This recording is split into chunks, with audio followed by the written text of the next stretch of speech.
Bonjour, je suis Delphine Zanelli, je vous souhaite la bienvenue sur le podcast L'entreprise de demain. Un podcast né de l'envie de valoriser les initiatives pour une entreprise à la fois plus humaine et responsable et pour autant florissante. J'ai le plaisir de vous proposer un nouvel épisode tous les 15 jours et vous faire ainsi découvrir une grande variété d'initiatives et leurs coulisses.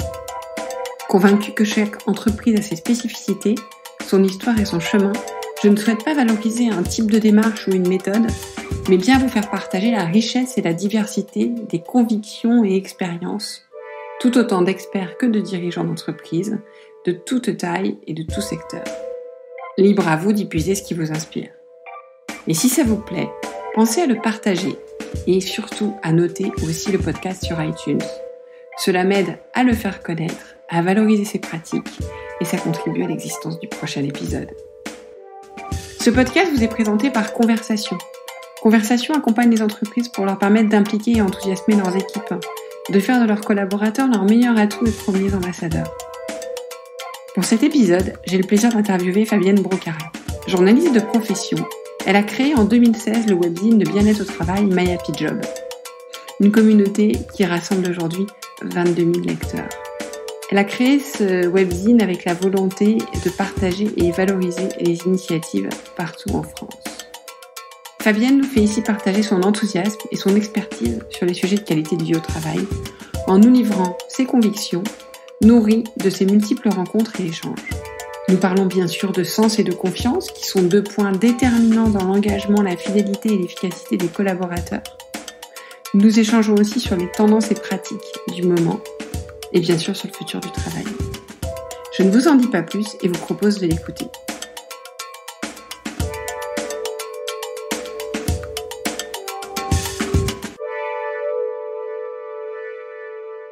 Bonjour Fabienne. Bonjour. Merci Fabienne de m'avoir retrouvée dans ce beau cadre. Effectivement, on fait une interview dans un lieu, des lieux que j'aime bien, qui sont les bars d'hôtel. Alors feutrés plus ou moins, vous entendrez peut-être du bruit derrière nous. Mais c'est en général propice à la confidence, au récit, au partage d'idées. Donc c'est ce qu'on va faire aujourd'hui. Après 10 ans dans la presse écrite et sur Internet, vous êtes aujourd'hui entrepreneur avec plusieurs casquettes, consultante, conférencière, journaliste, auteur. Et vous intervenez sur 2 domaines d'expertise, le sport au féminin et le bien-être au travail. Vous avez récemment fondé, vous en parlerez, le magazine en ligne My Happy Job. C'est donc bien ce deuxième sujet auquel on va s'intéresser, même si moi je vois beaucoup de rapports avec votre rapport, 60 propositions pour le sport féminin en équipe. Je pense que ça doit être riche d'enseignements pour les entreprises qui sont en quête de fidélisation des équipes, mais on pourrait y revenir tout à l'heure. Donc d'abord Fabienne, ma première question c'est pourquoi avoir créé My Happy Job ? Et puis fondamentalement, qu'est-ce qui vous anime dans votre métier aujourd'hui d'entrepreneur ? Merci Delphine pour cette introduction. J'ai passé en effet une dizaine d'années dans la presse et ce qui moi m'a toujours animée, c'est d'être utile aux gens. Et j'ai toujours navigué sur des sujets de société, de psychologie, aussi de travail, de RH. Donc en fait, je traitais les questions de qualité de vie au travail, du bien-être au travail depuis pas mal d'années, sans forcément y mettre ce nom-là. Mais c'est des sujets qui m'interpellaient professionnellement, mais aussi personnellement, parce que du coup, quand on a une vie professionnelle, on a envie, en tout cas moi, j'ai envie de m'y épanouir et de m'y sentir bien. Et en fait, en 2016, juste avant de lancer My Happy Job, le déclic, ça a été justement de plus me reconnaître dans le travail qu'on me proposait. J'étais journaliste, métier que j'ai toujours voulu faire, entre guillemets, depuis toute petite, avec une carte de presse dans un magazine national, mais suite à une réorganisation, la manière dont on me demandait de faire ce métier de journaliste ne me convenait plus, tout simplement parce que je perdais, quand on parle de sens au travail, je perdais ce sens et cette utilité pour moi. Et du coup, j'ai préféré partir et quitter ce CDI, ce poste, pour réinventer mon travail. Mais en même temps, j'avais pas envie de me reconvertir de tout au tout. Le métier de journaliste est un métier que j'adore, donc j'avais envie de continuer d'être utile aux gens, d'apporter de l'information, de faire des rencontres, des interviews, des reportages, mais du coup sur un domaine vraiment qui m'animait. Et c'est comme ça qu'est né en 2016 l'envie de fonder My Happy Job, de se dire qu'on allait créer un média positif où on allait parler de travail en essayant en tout cas d'apporter des solutions aux gens et de montrer ce qui se passe bien aussi en France, parce qu'on est très fort pour être pessimiste et voir ce qui se passe mal, pointer du doigt le négatif, mais avec My Happy Job, l'idée c'était aussi de mettre en avant des gens qui bougent, que ce soit individuellement ou collectivement dans les entreprises, et qui partagent avec nous leur expérience, leurs témoignages, et donc de continuer à apporter de l'actu, mais vraiment sur ces sujets-là de bien-être au travail, de qualité de vie au travail, Et un peu plus de 2 ans après, My Happy Job, c'est le site internet qu'on actualise au quotidien, et aussi une newsletter. Et le pari est réussi puisqu'on a aujourd'hui un peu plus de 22 000 abonnés, et ça augmente de semaine en semaine. Et du coup, la tribu des Happy Workers grandit, et j'en suis ravie parce que on arrive vraiment à créer un mouvement, un collectif de personnes engagées en faveur de la qualité du travail. Plein de choses sur lesquelles j'ai envie de rebondir. Vous avez parlé de votre communauté. Vous pouvez me dire un petit peu qui est votre public ? Quand j'ai lancé le site, c'est posé pour moi la question de faire de My Happy Job un site professionnel, donc réservé aux DRH, aux managers, ou un site grand public. Et en fait, me posant moi-même énormément de questions par rapport à la qualité de vie au travail et au bien-être au travail, je trouvais ça dommage d'en faire un site réservé aux professionnels. Donc du coup, l'audience du site est vraiment mixte, c'est-à-dire qu'on a du grand public, des hommes, des femmes qui vont s'intéresser à ces questions-là, comme on s'intéresserait à des questions de développement personnel de manière un peu plus large. Donc on va retrouver ces personnes-là qui œuvrent pas forcément dans le domaine de la qualité du vie au travail, mais qui s'y intéressent. Notamment, on va retrouver beaucoup de femmes trentenaires qui se posent ces questions-là sur Facebook, par exemple, qui est un réseau grand public. Par contre, on a vraiment aussi un volet professionnel où on va avoir des DRH, des responsables qualité du vie au travail, des entrepreneurs, des personnes qui travaillent dans la communication interne et qui, elles, en tout cas, vont s'intéresser à ces questions-là par rapport à leur fonction et vont vouloir développer des choses en interne dans leur entreprise, ou par rapport aussi, quand on est indépendant, chef d'entreprise, c'est des questions aussi qui nous touchent. Donc on a vraiment ce double public-là, à la fois grand public et professionnel. Et le côté professionnel va bien sûr être plutôt sur LinkedIn, sur Twitter. Et notre newsletter est vraiment très suivi en entreprise. Et moi, ce que j'adore, c'est quand je reçois des messages d'une DRH qui me dit qu'elle partage ma newsletter en réunion ou qu'elle l'envoie à ses collaborateurs. Et à l'inverse, un salarié qui va me dire j'ai envoyé ça à ma DRH ou à mon manager pour voir qu'est-ce qu'on pouvait faire ensemble. Et c'est vraiment l'idée que My Happy Job soit cet outil qui crée le dialogue aussi en entreprise et qui peut-être mettre des pistes, parce qu'il n'y a pas une solution miracle qu'on pourrait copier partout pour être heureux au travail ou se sentir bien en tout cas au travail, mais par contre il y a des pistes à creuser et à se réapproprier en interne. Et je pense que My Happy Job peut faire ce rôle de média un petit peu dans l'entreprise aussi pour véhiculer des pistes et des solutions. Je pense aussi effectivement qu'on est tous acteurs et qu'on fera évoluer l'entreprise que si tout le monde agit. Et qu'il faut arrêter juste de pointer du doigt les managers ou les dirigeants, mais qu'on a tous quelque chose à faire. Et je pense qu'il y a pas mal de personnes qui ont intégré ce mouvement, et donc ça fait vraiment écho. Ensuite, l'autre chose que je trouve effectivement importante, c'est l'idée de partager des pratiques et des clés. Parce que je pense aussi qu'en France, on est en France ou comme ailleurs, mais on est très bon pour donner des leçons et dire ce qu'il faut faire. Mais on partage pas assez de clés souvent. Enfin, moi, je vois des dirigeants souvent démunis qui ont envie de faire, qui du coup d'ailleurs ont très envie de suivre des modes, et en fait une mode qui leur convient pas forcément, et donc ils ont plus besoin de clés et d'inspiration plus vastes pour avancer. Et du coup, ça me donne envie de vous poser une question, parce que vous disiez dans un article que pour vous la question du sens était essentielle, tout comme la confiance. Je pense que c'est important à l'heure où le premier besoin des entreprises, c'est d'attirer et de fidéliser. Donc pour ça, le sens et la confiance sont importants. Donc j'aimerais avoir de définition, parce qu'on met plein de choses derrière. Quand vous parlez de question de sens, pour vous, qu'est-ce que vous mettez derrière, à la lumière de votre conviction, mais aussi de tout ce que vous avez pu voir, lire, des interviews, des rencontres que vous pouvez faire? Pour moi, déjà, la question du sens, ça va être d'un point de vue de l'entreprise, c'est-à-dire avoir un cap, une direction. C'est-à-dire, on peut faire le même métier, pour moi, de plein de manières différentes. Si je reprends l'exemple du journalisme que je connais bien, vous avez la fiche de poste, la carte de presse, où vous êtes journaliste. Maintenant, il y a la manière dont on va vous demander de faire votre travail et ce que vous allez réellement faire au quotidien. Pour prendre l'exemple de ce métier de journaliste, pour moi, il a du sens quand on va faire des interviews, des reportages, qu'on a le lecteur en ligne de mire et qu'on lui dit comment je pourrais lui être utile aujourd'hui, quelle information je vais lui donner, comment je vais la hiérarchiser, qu'est-ce que je vais lui proposer comme interview, reportage donné. Ce métier, pour moi, perd de sens quand on a juste Google Analytics en tête, ou qu'on cherche à voir qu'est-ce qui marche sur Google, qu'est-ce qui marche sur Facebook, et puis peu importe qu'il y a un intérêt ou pas à publier ça, on va faire comme tout le monde parce qu'on va faire du clic et on va faire ce qui marche. Et là, on peut avoir la même fiche de poste, la même dénomination de poste de journaliste, mais il y en a un où on va avoir du sens, on va avoir ce sentiment d'utilité, et l'autre, pour moi, où on va profondément s'ennuyer et ça va être monotone, répétitif et à la fin de la journée, j'aurais du mal à voir quelle fierté on va retirer si ce n'est que on a fait X clics, mais qu'au final, on s'est profondément ennuyé à rédiger ces articles. Donc pour moi, la quête de sens, c'est vraiment de se dire au quotidien, voilà de quoi est fait mon quotidien et à quoi je sers. On prend souvent l'image du fameux tailleur de pierre qui est entre celui qui ne fait que tailler des pierres et celui qui a l'image qu'il construit, qui participe en tout cas à la création de cathédrales. C'est aussi ça dans l'entreprise, c'est que chacun ait sa place et son rôle et qu'on se rende compte dans le projet de l'entreprise, à quoi je sers, à quoi je suis utile. Et quand on a des métiers, forcément, je sais pas, je prends un service client, ça peut être pénible d'avoir des gens un peu énervés à cause de retard, à cause d'un dossier qui ne va pas. Mais si on se rend compte de à quoi on leur sert et qu'on n'est pas juste là pour répondre au téléphone à 20 demandes ou 30 demandes par jour, on a été utile aux gens et on a réussi à résoudre des problèmes, par exemple. Donc c'est vraiment pour moi d'avoir ça en tête. Et c'est important parce que c'est ce qui va faire... si je reprends le métier de journaliste, c'est qu'est-ce que j'ai envie de raconter aux gens, moi. Et en fait, quand j'étais dans mon ancien poste, au début, quand tout se passait bien, j'avais plein de choses à raconter autour de moi professionnellement. Voilà ce que j'ai fait, donc je suis fière. Et quand on a plus ce sens-là et qu'on est plus heureux, satisfait au travail, en fait, on se rend compte qu'on n'a pas envie de partager. Qu'est-ce que tu as fait aujourd'hui au travail ? En fait, des choses qui m'animent pas et dont j'ai pas une fierté particulière.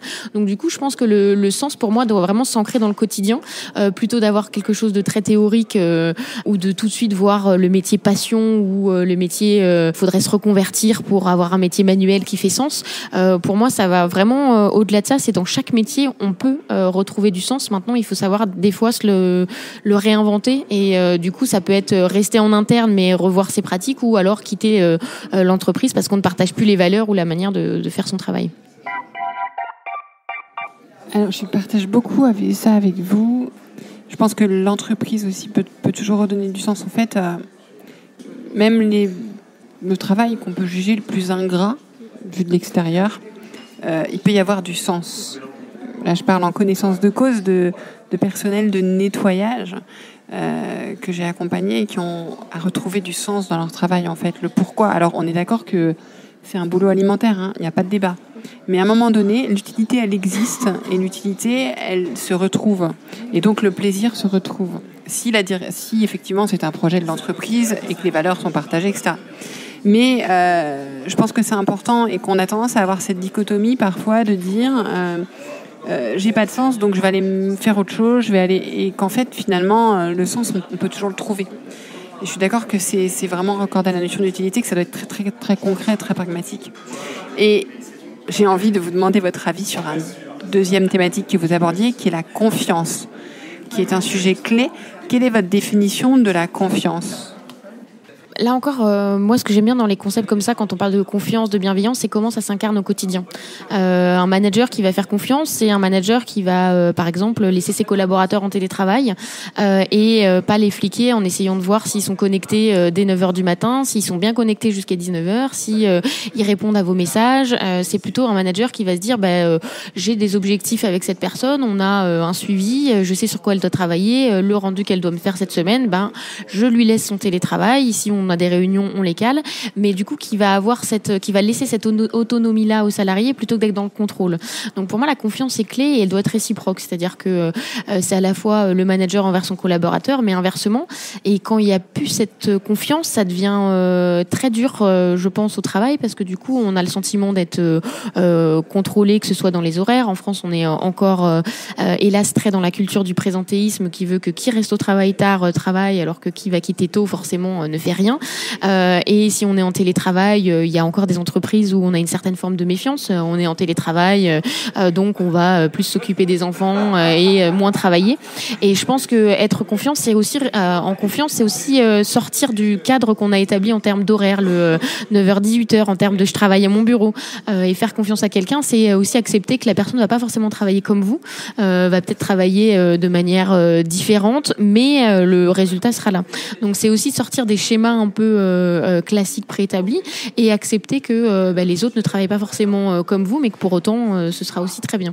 Et la confiance pour moi est vraiment, je dirais, la base de tout en entreprise, parce qu'à partir du moment où cette confiance est rompue, les relations deviennent très compliquées et c'est aussi valable avec ses collègues.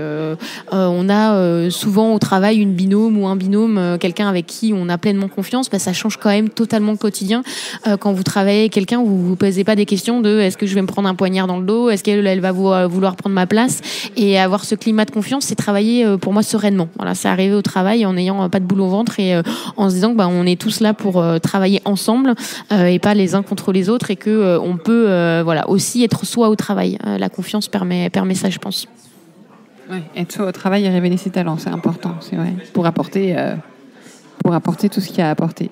Et quelles sont, à travers les interviews que vous faites, quelles sont les tendances de l'entreprise? Comment vous voyez évoluer l'entreprise par rapport à tout ça, et les collaborateurs?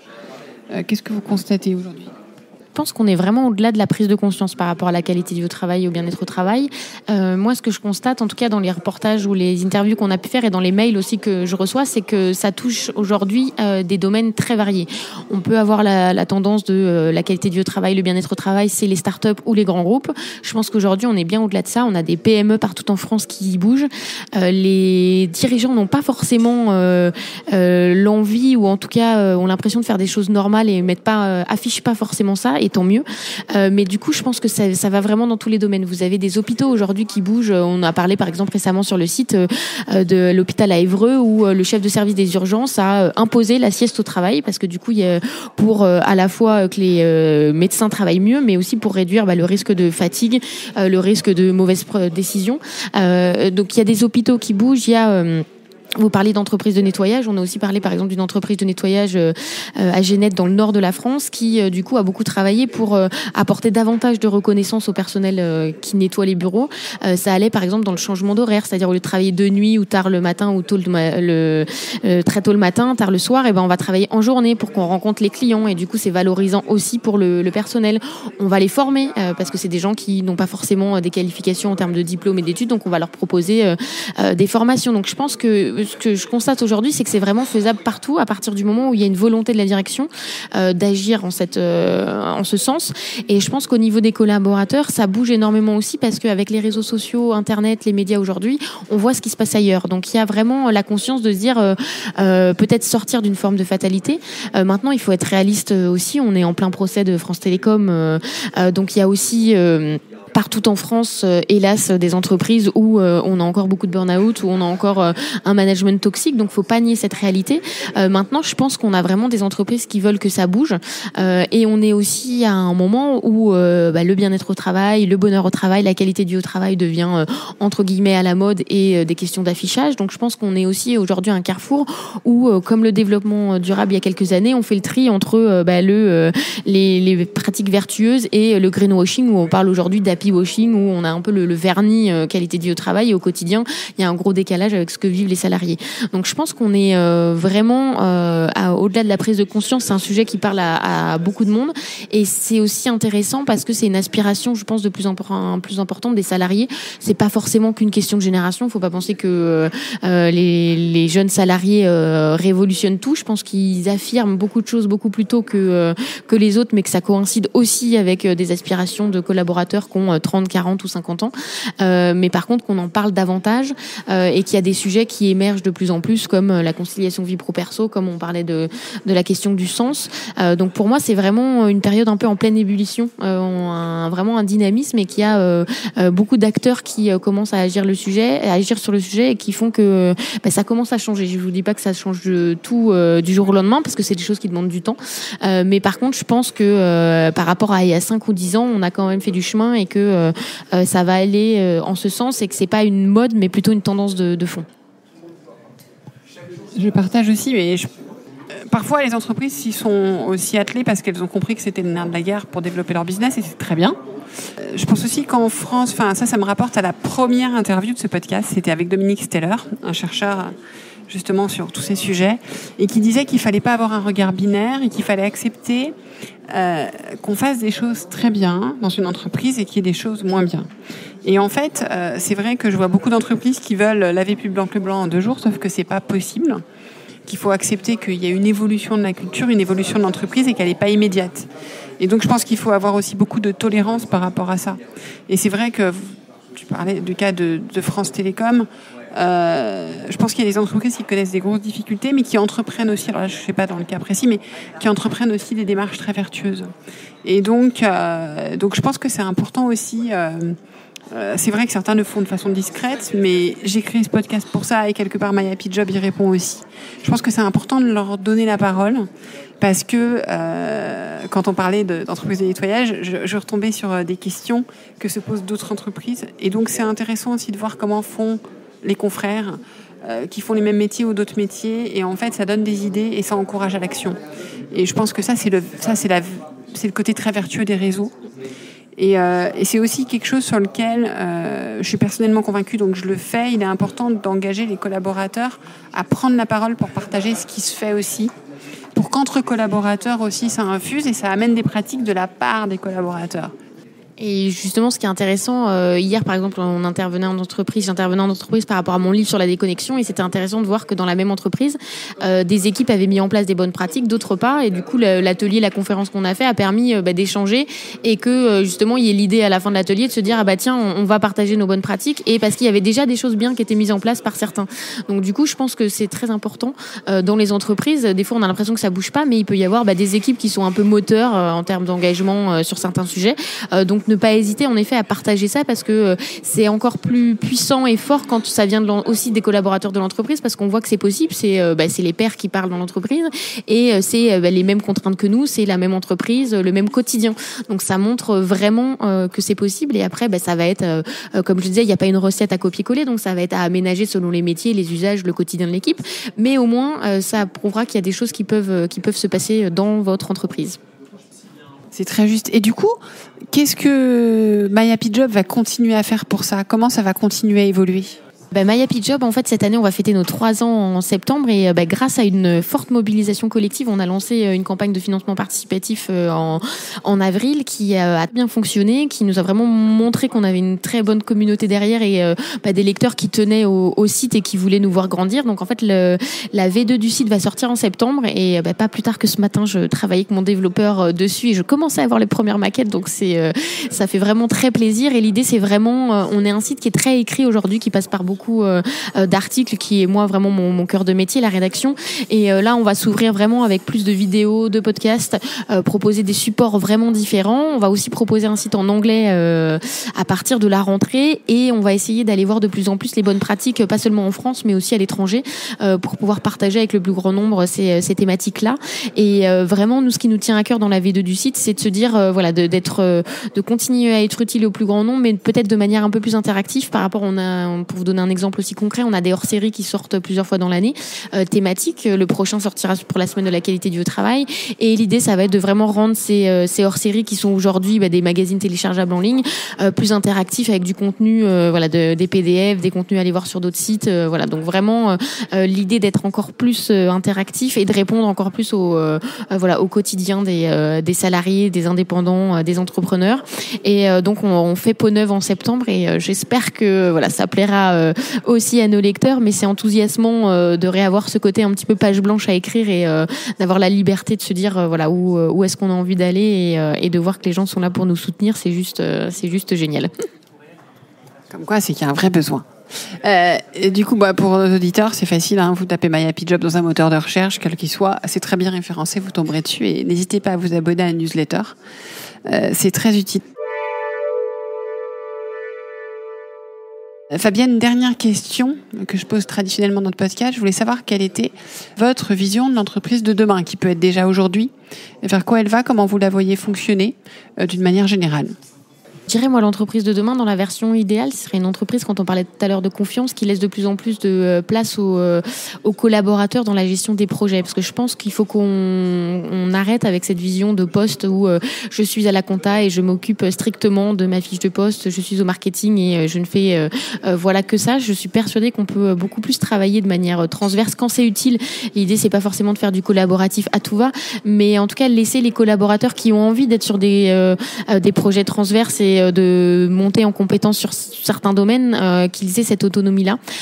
Et ensuite, dans les nouvelles manières de travailler, on parle de plus en plus des slashers, on parle de plus en plus de la montée des indépendants, des entrepreneurs. Oui, il y en a de plus en plus, donc je pense qu'on va aussi aller vers des formes un peu hybrides. Pour vous donner un exemple, il y avait une étude de Mazars sur les jeunes qui montrait cette volonté, alors pas forcément d'en finir avec le CDI, mais par contre d'avoir un temps partiel. Et ça, j'y crois de plus en plus, c'est-à-dire de se dire que on a un CDI en 4/5e dans une entreprise, et on va utiliser la journée qu'on a pour faire autre chose, une autre activité en parallèle. Et je pense que on sera pas tous demain indépendants, auto-entrepreneurs ou entrepreneurs, loin de là. Mais par contre, qu'on aura de plus en plus un peu de format de contrat de travail un peu hybride où on ne sera pas forcément en CDI à temps plein dans la même entreprise. Donc je pense qu'il y a ça qui changera.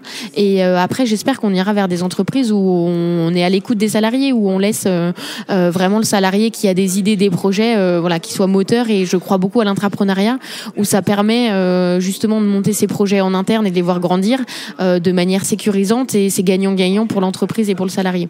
Donc je pense qu'on va de plus en plus vers ça, et on va aussi de plus en plus vers les nouvelles manières de travailler, c'est-à-dire on parle beaucoup du télétravail, mais les espaces de coworking, le corpo-working dans les entreprises. Donc je pense qu'on va aussi aller de moins en moins vers mon poste de travail où je suis du lundi au vendredi avec des horaires bien précis, et qu'on ira vers des nouvelles formes de travail peut-être plus flexibles et qui là aussi répondent à une aspiration des salariés. Voilà dans l'idéal. Après on est conscient aujourd'hui que les métiers changent et que il y aura beaucoup de changements dans les entreprises, des métiers qui vont disparaître, d'autres qui vont se créer. Donc je pense qu'il faut pas avoir peur de ce changement, même si ça semble facile à dire, mais que la formation va de plus en plus compter, apprendre tout au long de sa vie, changer de métier. Je pense que c'est des choses qu'on sera de plus en plus amené à faire, et je suis quelqu'un d'assez optimiste, donc je pense qu'il faut essayer de voir le positif dans ces changements-là. Pour l'avoir moi-même vécu quand je suis partie de mon poste, c'est de réussir à réinventer un peu ce métier. Aujourd'hui, j'ai des casquettes assez différentes, je rentre pas dans une seule case, et c'est ce qui au final me convient très bien.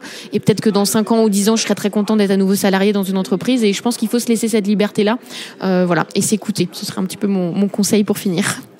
Merci Fabienne, ça fait écho, et je tiens à préciser que ce que vous dites a beaucoup de sens, et pas que dans les grandes entreprises, parce que vous citez Mazars et que j'espère interviewer prochainement, parce que j'aime beaucoup ce qu'ils font.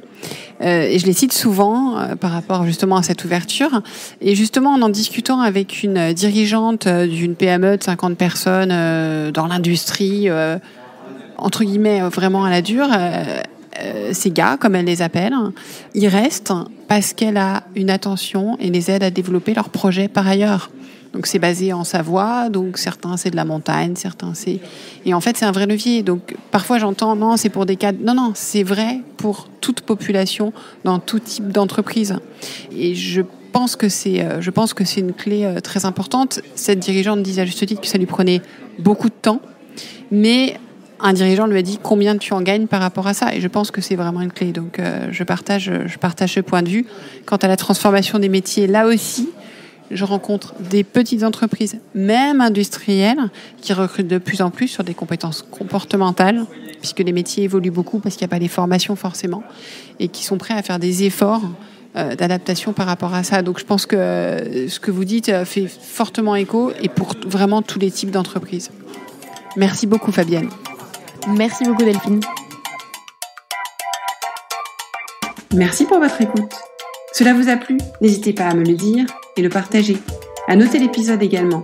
Quelques étoiles sur iTunes, 5 pourquoi pas, me permettent de faire connaître ces initiatives et m'encouragent à poursuivre ces partages. À très bientôt!